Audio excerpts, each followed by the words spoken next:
My name's Ed Piskor, I'm Jim Rugg. and we're going to be unpacking the Bill Watterson interview from Comics Journal 127, March 1989.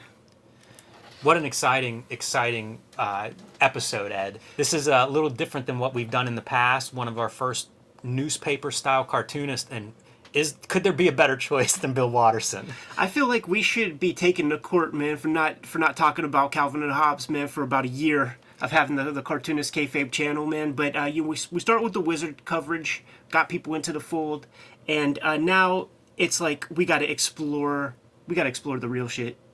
Absolutely. This is cream of the crop kind of stuff. I love starting with Watterson.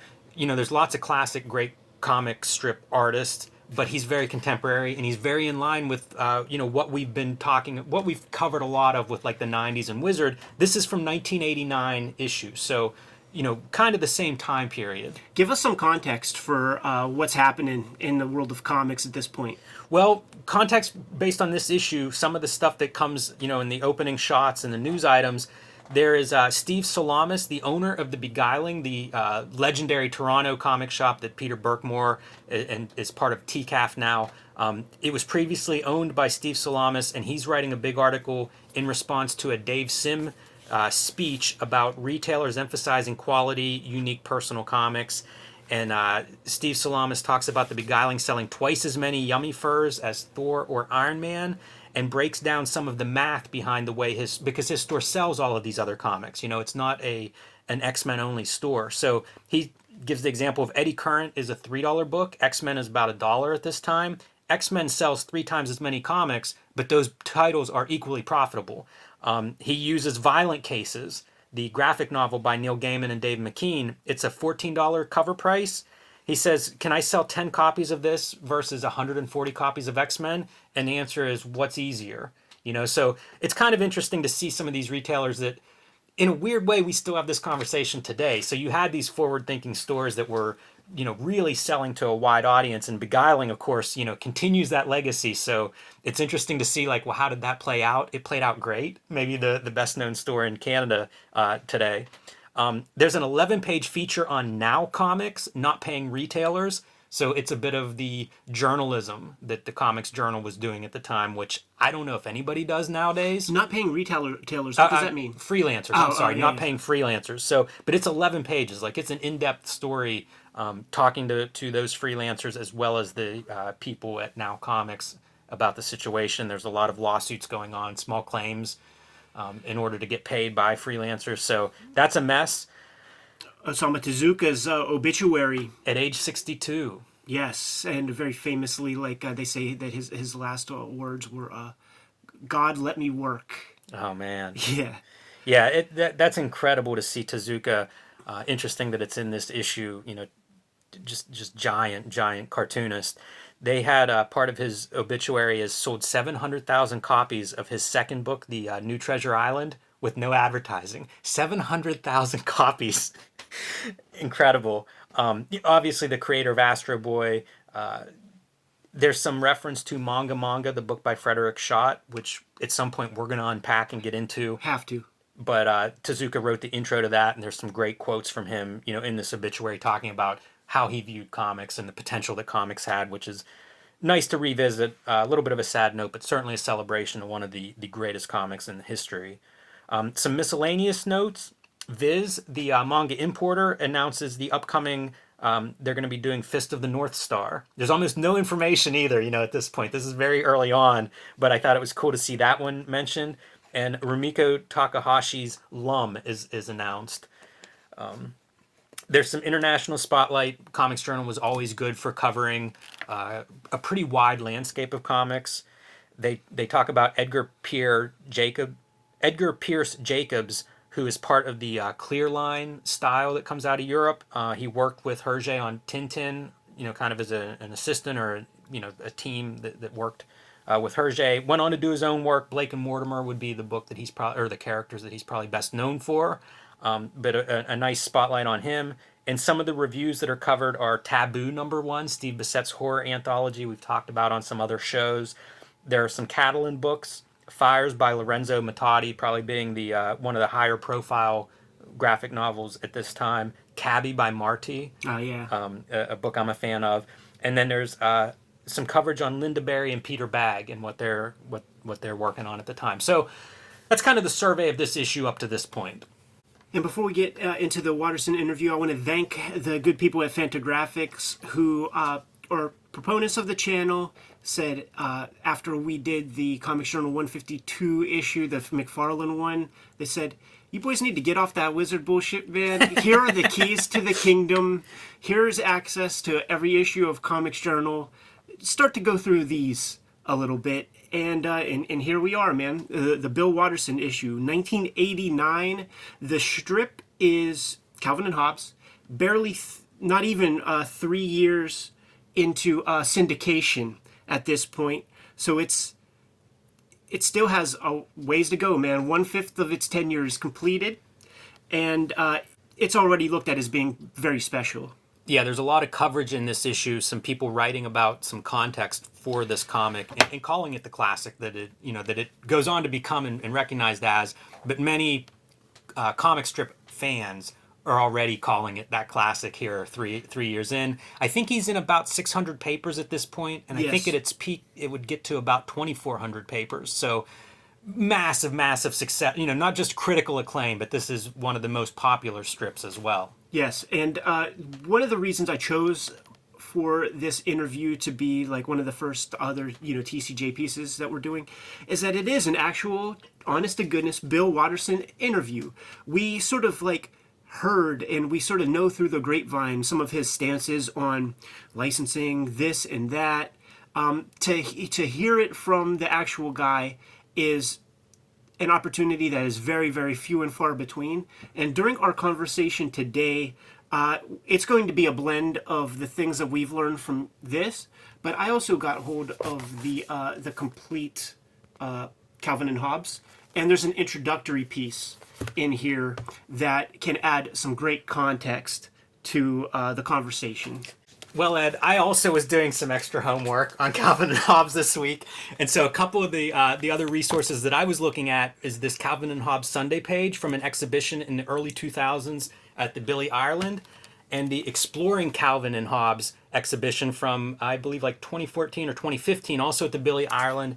And both of these books also feature some interviews and some of his words and writing on the subject. So yeah, we'll be drawing from what we know, what's in this interview, because again, this is early in his career. Like, he's got another 7 years of making this strip, and some very big dramatic things happen in that time frame. So we'll certainly use this as our launching point. Yes, well said, man. And it's not like this guy just kind of shot out of the cannon and started Calvin and Hobbes kind of like willy-nilly. He wasn't looked at as being like the young virtuoso who all doors are open to. He spent about 5-6 years submitting different comic strip ideas to the syndicates and was systematically rejected time and time again. Now, we like I said, we know his stance on licensing. You don't see tchotchkes.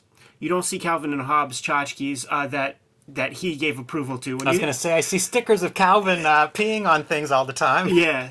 And just like reading this interview, I imagine every time he sees that, it's like the death of 1,000 paper cuts, man. He's just like, oh, fuck. He seems to really care about these characters. Now, the reason I even bring that up is because one can look at that as like a privileged position. If you trust the internet and you see, on Celebrity Net Worth that Bill Watterson is worth $100 million, you say, well, of course, he doesn't have to worry about that, man. He has dynastic wealth. Like, nobody with the Watterson surname is going to have to worry about anything for the foreseeable future.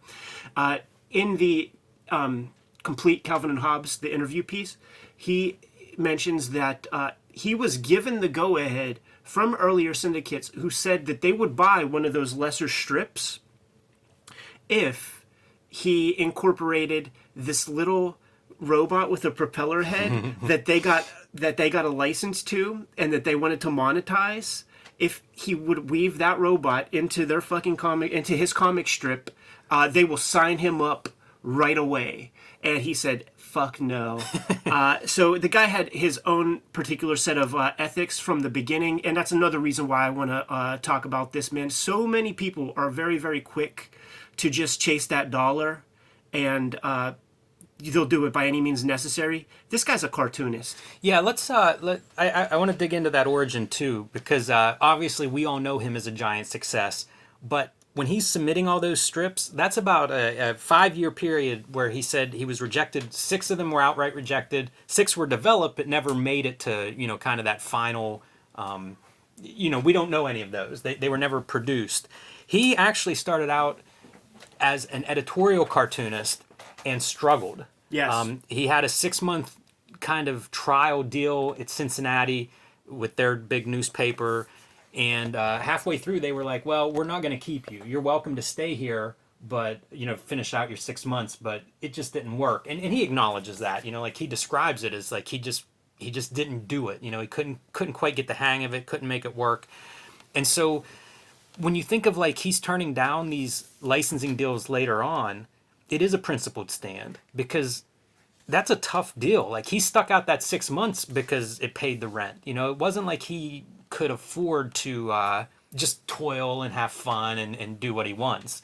It was hard work, and it was not rewarded for many, many years. Yes, and it was, when he got the development deals, it would have been United Features Syndicate who gave him those opportunities. And basically, you get a grip of cash to go off and work up a bunch of samples, a couple months worth of samples. They're going to take a look at that material and decide, give you a thumbs up or thumbs down, or if they're going to accept you or not. Yeah, and that grip of cash is not something you're going to live off of. No. The number that I found for this was $1,000. So, you can't really live off $1,000 for months and months doing this. Right. It's a very small, it's encouraging more than anything. And it's not a guarantee that the thing is going to go anywhere. It's just they get a first refusal rights, Yes. basically. And how's this for a story, man? So the initial strips that he put together for Calvin and Hobbes, which would be these babies right here, and Calvin is the guy whose eyeballs you don't see. He did these with the development deal from United Features, was rejected, but it's not like that $1,000 is going to create a situation where the syndicate owns the material. He was able to shop that stuff that he put together for Universal Features, send it to Universal Press Syndicate, who then said, heck yeah, let's do it. Yeah, and the steps in between is he sent it to several Yes. different places that also passed on it too before he got to the which company he ended up with? It was Universal Press Syndicate, and one of the notes was, we want this, but if the eyes are the window to the soul and you're hiding them, can't have that, man. So he went on and redrew the stuff. Now with that initial blast of cash at $1,000 or whatever, he redrew those several months worth of strips. The syndicate collects that material, sends it off to their clients, the newspapers of America, and the strip was included in about 35 newspapers to begin.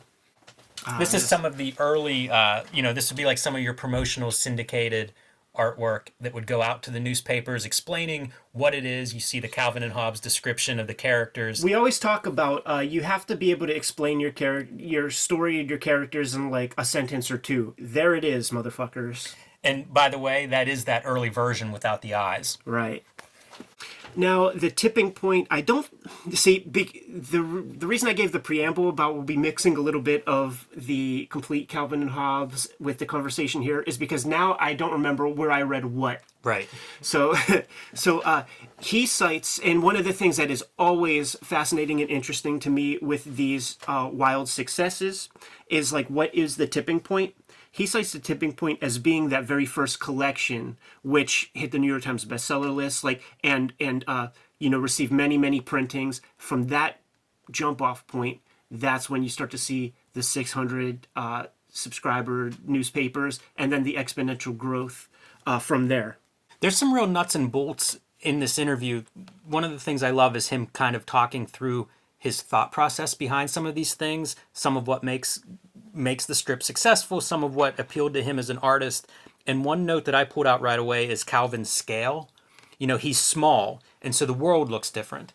And several of the interviews that I have seen with Watterson, he kind of talks about he was he was a 6-year-old boy or 8-year-old boy. He was a kid, and so he can relate to the character that way.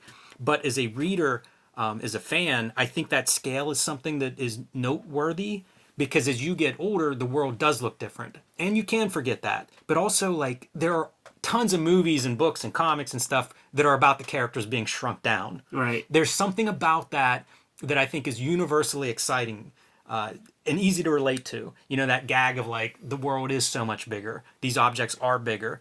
It's not as dramatically shown in Calvin and Hobbes, but that is an element. And it's an element that he pulls out in this interview and cites, because it is a kid.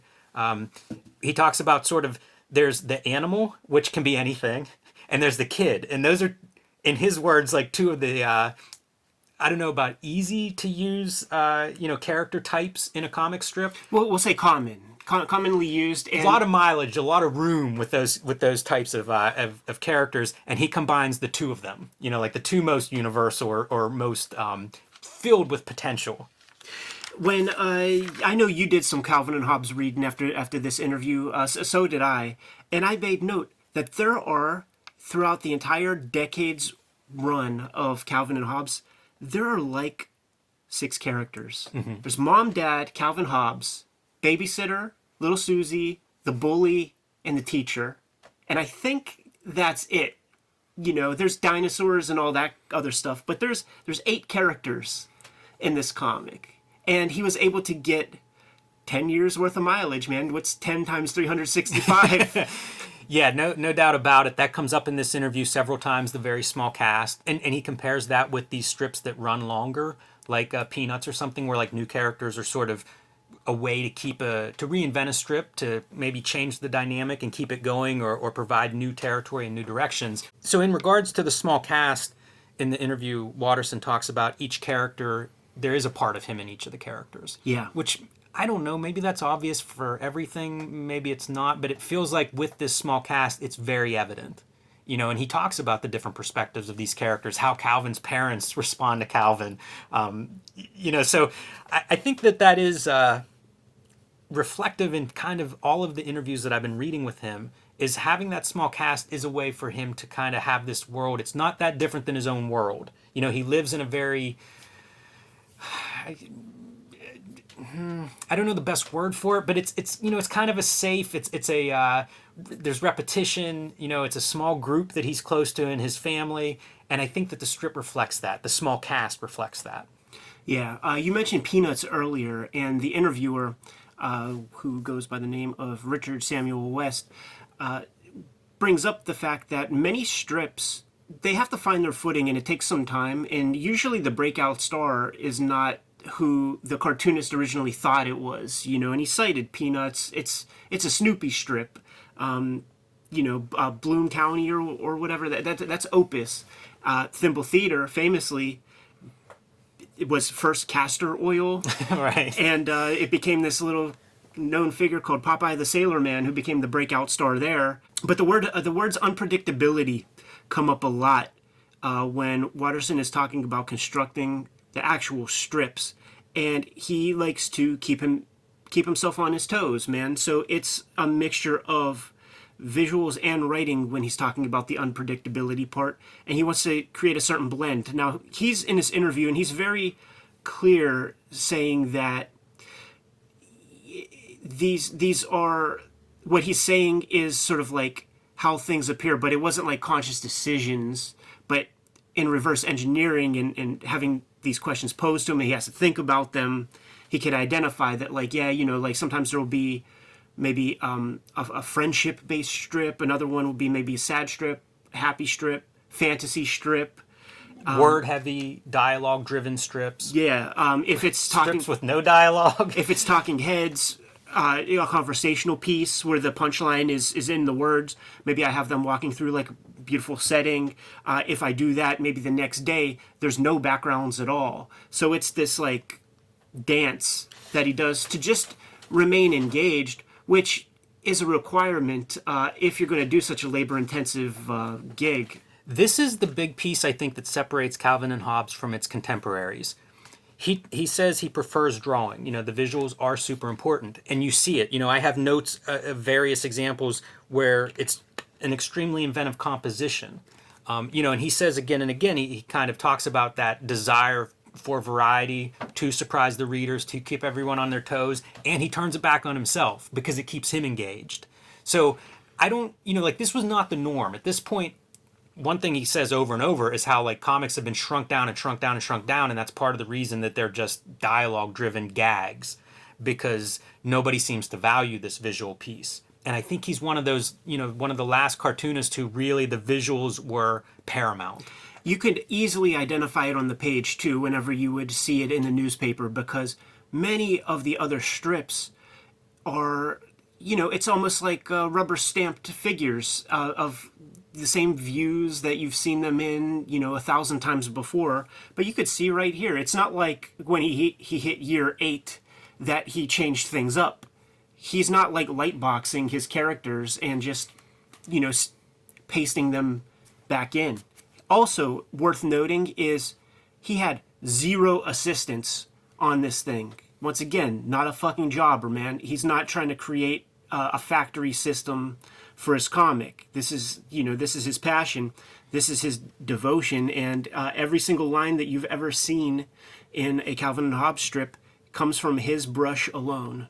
Yeah, and I don't know if it's in this interview, but he cites that was a big thing with Charles Schulz, that as he learned that Charles Schulz didn't work with assistants on Peanuts, that was a real source of inspiration for him. They're talking about the world of Calvin and Hobbes. The interviewer can identify and associate Calvin and Hobbes with, there's a certain rule set that exists in this world, and the breath of fresh air is that there's a lot that's left up to interpretation.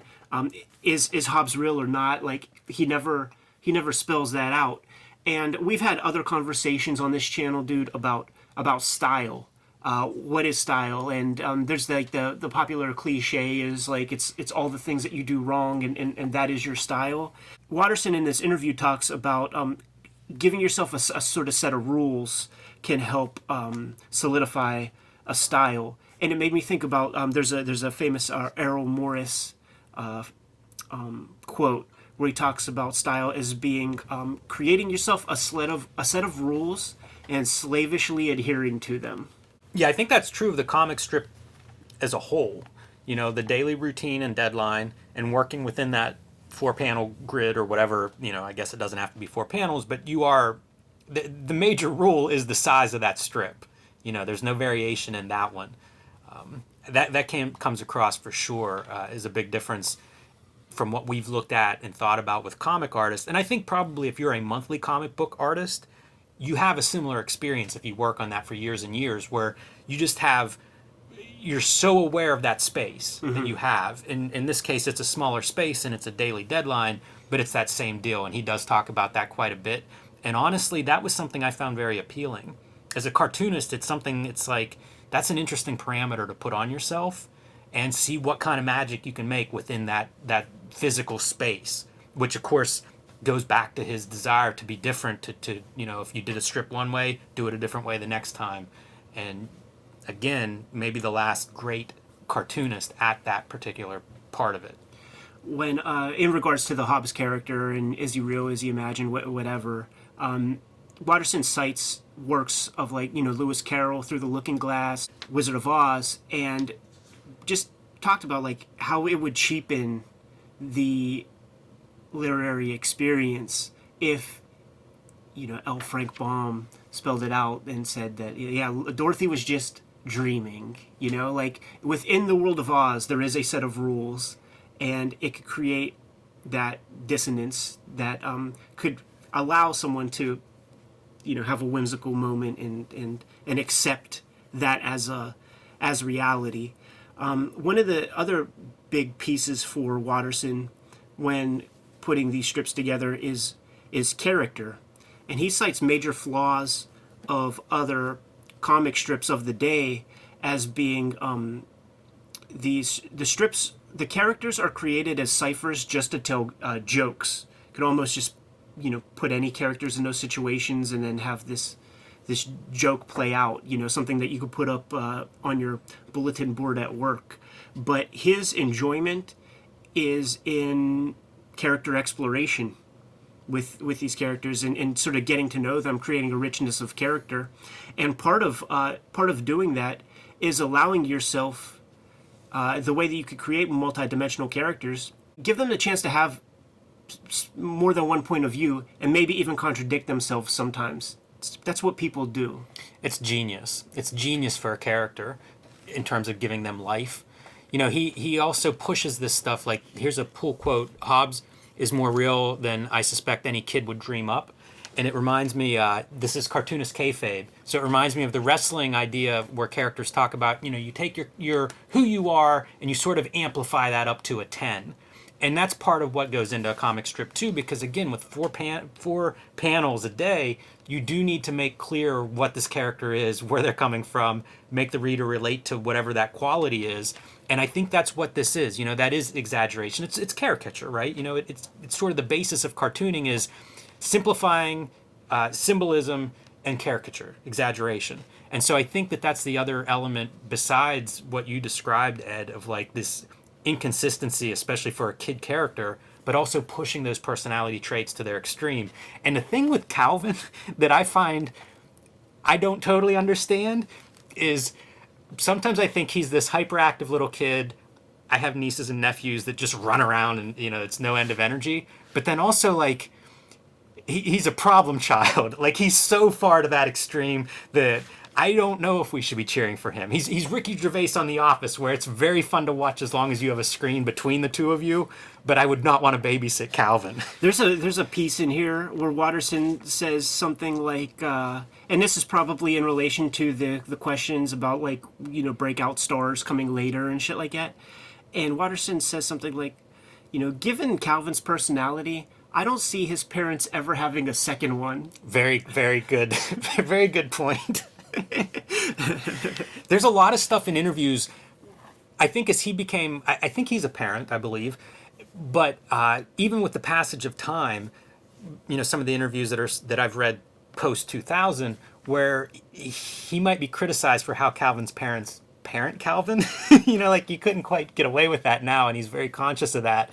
I like all that dynamic. I find all of that to be, again, part of the charm. You know, I don't want perfect characters. Perfect characters are so boring. You want parents that are struggling to be good parents and sometimes failing to do so. And you want that kid who's going to push them every step of that way too. So it's amazing. So when I think of Watterson, there are several things that are of note that absolutely must be covered in the conversation. One of them is the licensing issue.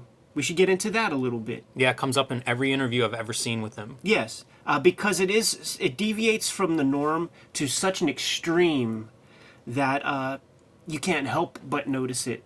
This guy could be a billionaire if he wanted to, certainly at the height of the thing. Now, interesting piece about that is in this the complete Calvin and Hobbes.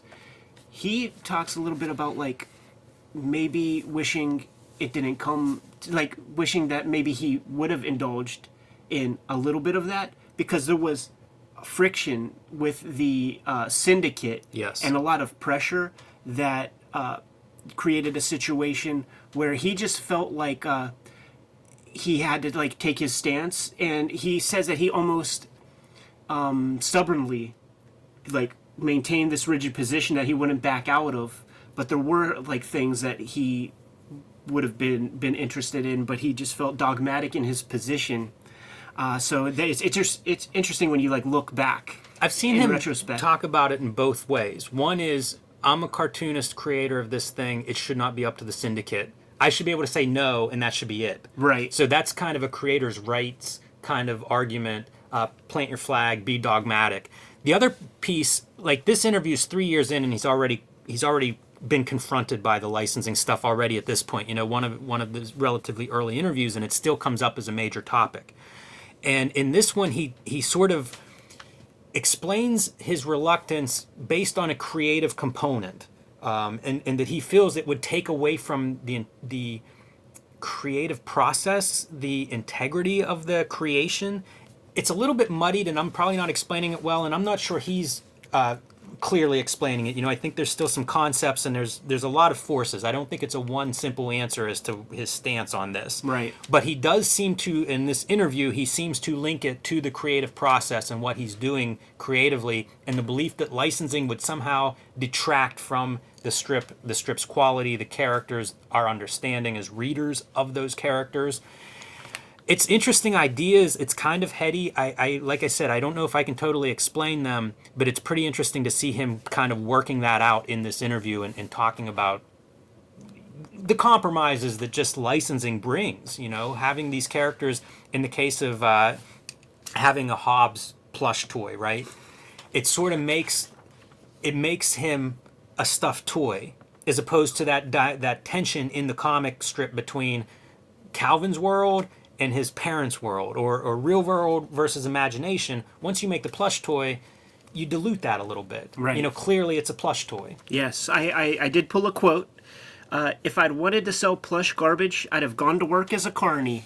And goddamn it, dude, there was a Netflix documentary about webtoon comics and shit like that, man. And it's like everybody on there is talking about how the comic is like, the way that the comic can see the light of day is the tchotchkes that are sold.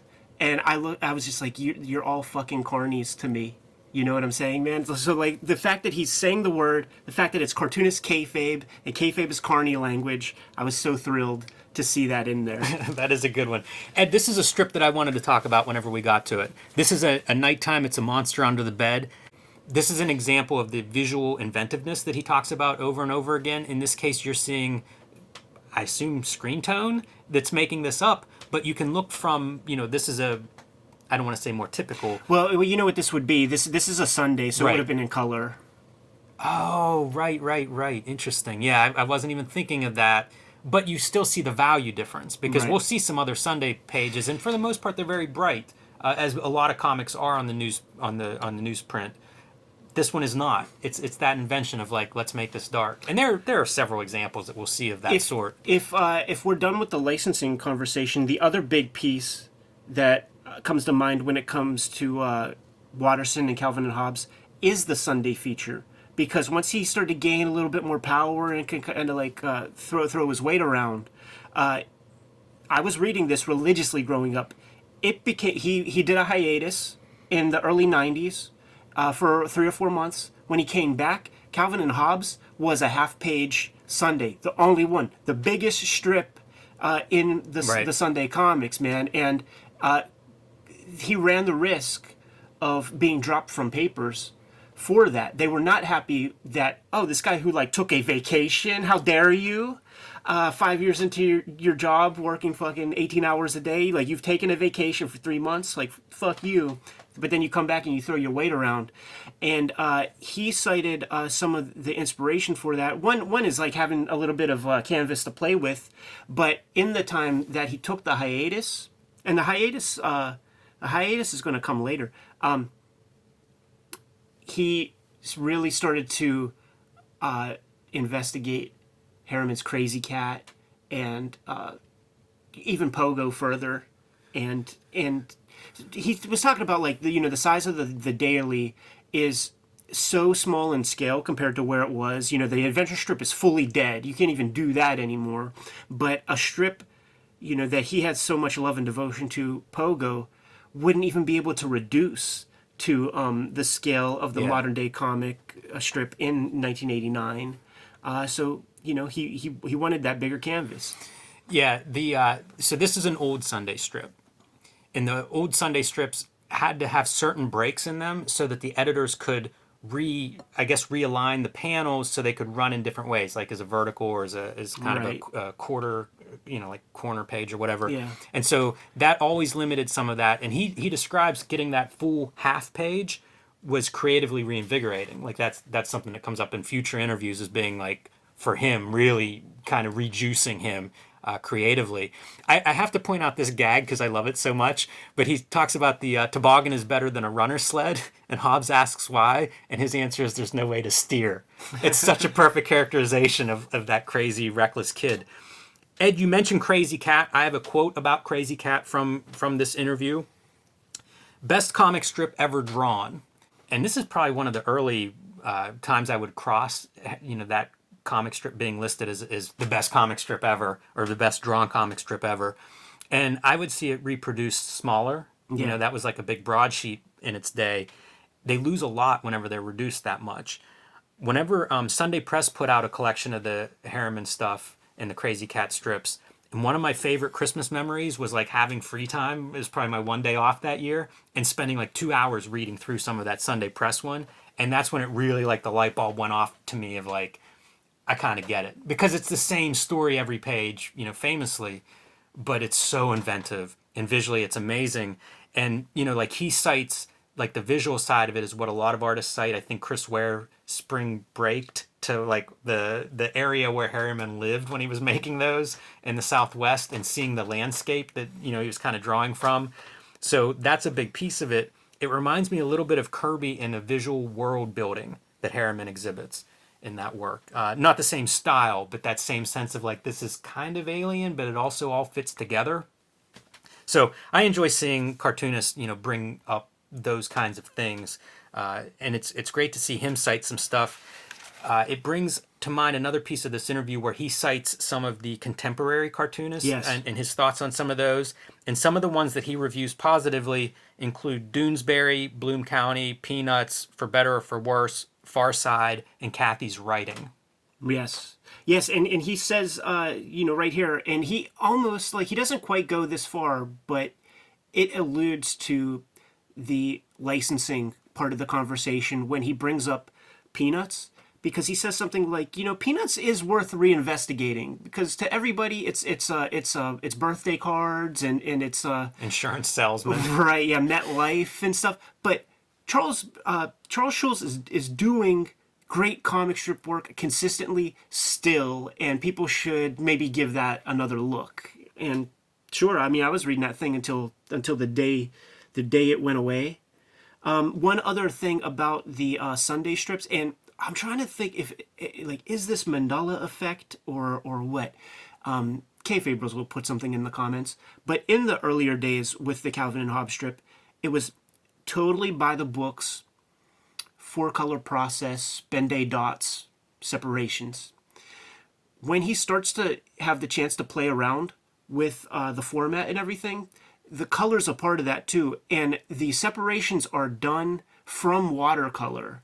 And I clearly remember that, but it's possible that it's because of the books. But I don't think so. I really think in the newspaper, I saw like the brush strokes when it came to the color seps of Calvin and Hobbes. It's definitely there when you look in the book collections and shit.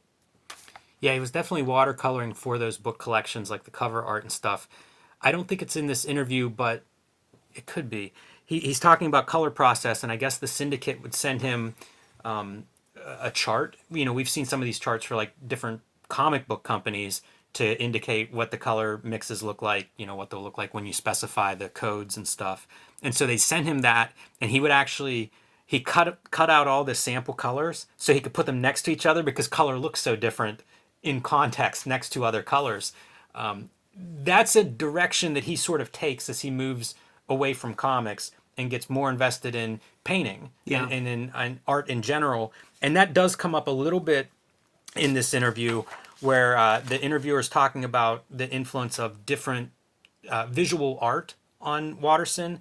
His background is very comics centric, and once he gets into comics, then he starts looking at more stuff over time. But like in college and stuff, he didn't major in art. He just kind of brushed against it. But art is a huge part of what he's doing, and so he says that it helps him realize the many different ways one can visually express himself in regards to things like German expressionists, which is something that comes up in several interviews. I think it was one of the early art movements that he was looking at. That part I related to a lot. The idea of like, there are so many different ways to do this. One isn't necessarily better than any others. That's something I think about with comics all the time, and I think you see it more now in comics than ever before, just these different varieties and approaches visually. It's great to see him saying this stuff, and again, it speaks to why he's so good. He's crystallizing things that we, on a subconscious level, were able to identify on the the newspaper page. He's talking about like most of the cartoonists are just looking at other comics, so they have like in their tool set they have like one or two ways to draw funny, quote unquote.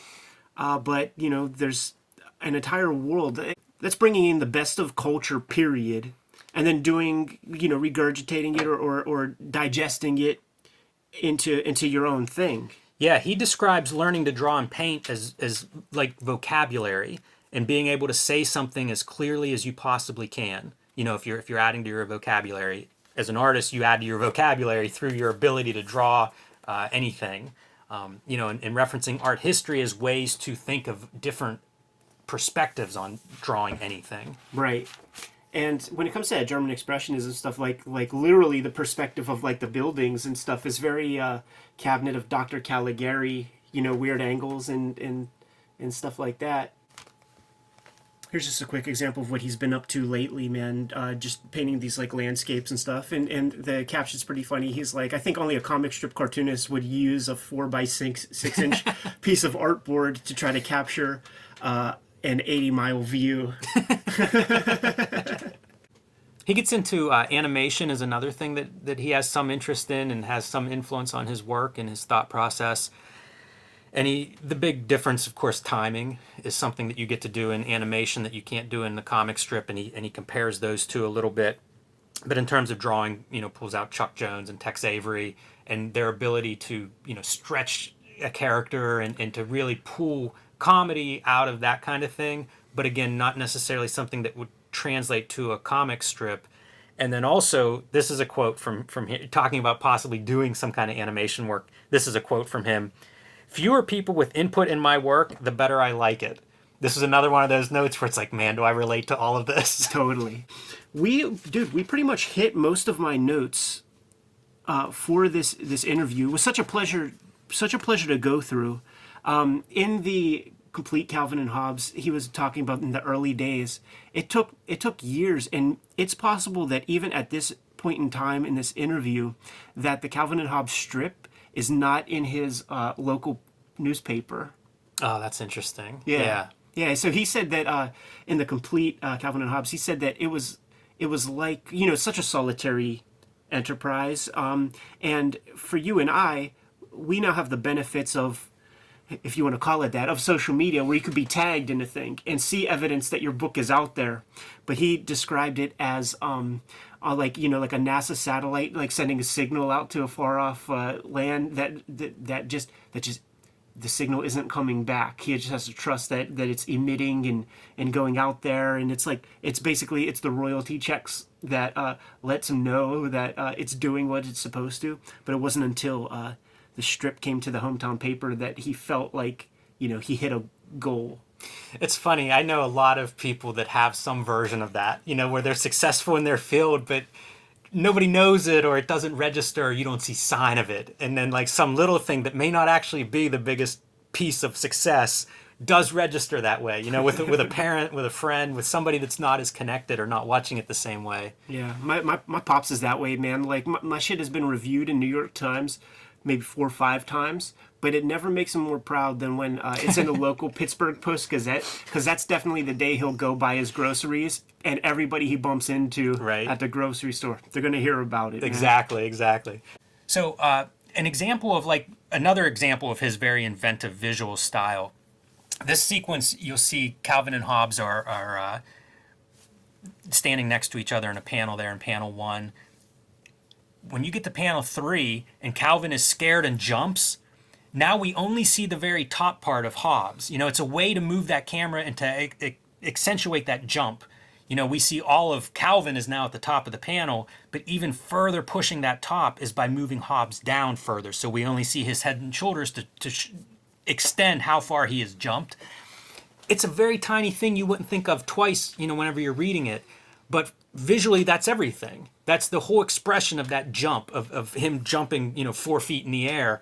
He represents it just by the compositional choice of move Hobbes down, show us the full Calvin figure instead of just the top of him. And on some of our final notes, man, like how influential are these brush strokes, man? Like like you could point to so many people who've been trying to replicate these courageous slashes in ink and brush. This gets into territory that it gets into things like talent and maybe beyond the ability to cultivate. Like this is some of the wonder again of an exceptional cartoonist and craftsman. I don't know if you ever get to that point. Like that may be something you're born with. Right. Where's that one piece? Like the stuff here, these cars, like you have to have balls to allow yourself to do that. But he does it, and it's perfect. Every line, not one wasted line, man. No wasted movement, as the great Jim Ross would say in the wrestling matches, man. Yeah, for sure. For sure. Fantastic interview. It left me with a lot of food for thought, Jim. I look forward to taking a look at other comics journals and seeing what other interviews we can uncover and glean from and educate ourselves further in this beautiful medium that we've devoted our lives to, man. I look forward to continuing to dive into Calvin and Hobbes and to look at some of that stuff at a closer level because it's such a treasure. It bothers me that I don't read this stuff every day. Yeah, it was such a standout when it was coming out, and I think some of the things that we've discovered in the interview are definitely indications of what made it stand out and things that I was not able to articulate when I was first reading these suckers when they came out on that daily basis, man. Do you have any other notes to hit, or should we get the heck out of here, Jimmy? That's all my notes. The last thing I would say is my big takeaway from this is character. And Yes. it's how do I get more character into my comics that I make, because this strip is just bursting with that character part, that life part of the characters. And I do think there's stuff that we can do better in comics, in any kind of storytelling, that you can draw from Calvin and Hobbes. Yeah, do you think that, like, when we have comic books, graphic novels, there's always this, like, destination to get to, plot, and it's almost an expectation, like when somebody buys a comic book, they're looking for that. There are exceptions to the rule. Ghost World is a character piece. There are character pieces, but it is so few and far between, man. And to make something like that completely, I feel like is a courageous move because you just don't have many to point to on the shelves. But it's like this guy's able to convey character at 4-panel bursts, man. There's a lot we can take from it. And with that parting note, man, let's get out of here, Jimmy. Kayfabers, like, follow, and subscribe to the YouTube channel. Hit the bell icon. We'll let you know when those next videos are available. Be sure to sign up to the Cartoonist Kayfabe e-newsletter. You can find Cartoonist Kayfabe t-shirts and merch at the links below this video. And it's time for me to start gridding out 4-panel strips, man. Give them the marching orders, Jimmy. Read more Calvin and Hobbes.